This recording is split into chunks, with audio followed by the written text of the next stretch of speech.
Baligéirí tá nuacht bhaite agam gan Gaeilge go bhicléin na Gaeilge agus chum héin anú.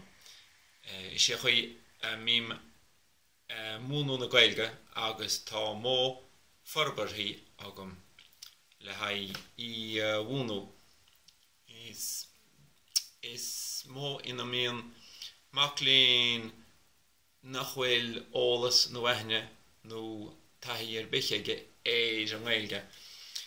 Bheith sé aní hiiscint agus a labhairt sa géad seisiún sé sin ará faoi cheann uair a chleig. Agus maclín ar bich go bhfuil Gaeilge ag a hana héin bheith muid a chur snasara agus á fiosú. Díanann muid chuilethóirt nó beag na chuilethóirt sa seisiún in Gaeilge héin.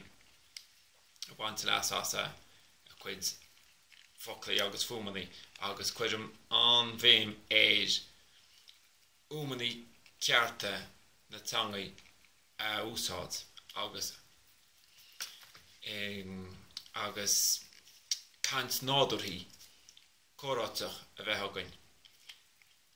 Tá an mó bunaithe ar bhealach éir ar chuimh na ótáin agus éir a gant nádúirthaí.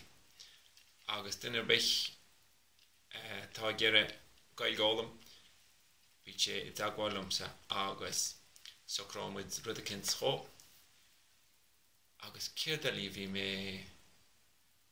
go le rá. Níl sam. Sin bhfuil anas dahí go bhfuil deis ag duine bichin is go bhfuil go bhaith ólam lumsa go éasca agus go tobann. Nis, lá maith agaí agus go seirbhid de roibh.